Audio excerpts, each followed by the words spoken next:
Training scheduling is one area that often causes our pilots a great deal of concern. One tool to help alleviate some of that concern are your Training Golden Days Off, or TGDOs. TGDOs are covered in Section 23J3G of the CBA. They allow a pilot to block out up to 4 consecutive days during which no training or travel to training can be scheduled. There is a deadline to enter your TGDOs as outlined in the chart found on page 5-4 of the CBA.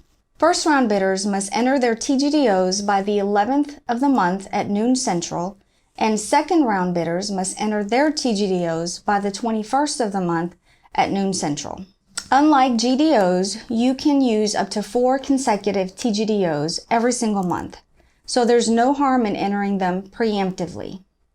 If you decide to move them after your initial placement, they can be deleted or changed all the way up until the deadlines mentioned previously.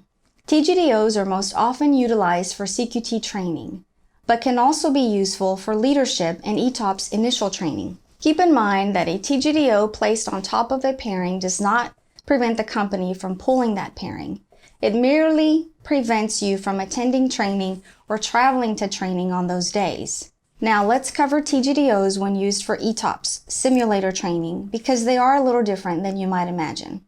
For those of you who have even the slightest possibility of being awarded an upcoming ETOPS vacancy, be sure to start thinking about your TGDOs early.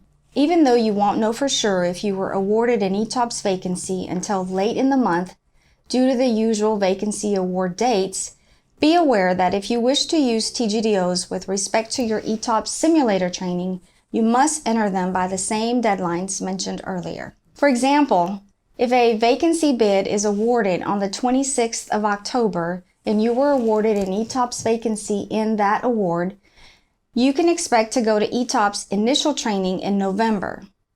But your TGDOs would still have to be entered by October 11th if you're a first round bidder for November. So when it comes to TGDOs, remember to think about them early and don't be afraid to enter them preemptively. You can always delete them or move them up until the Section 5 deadlines.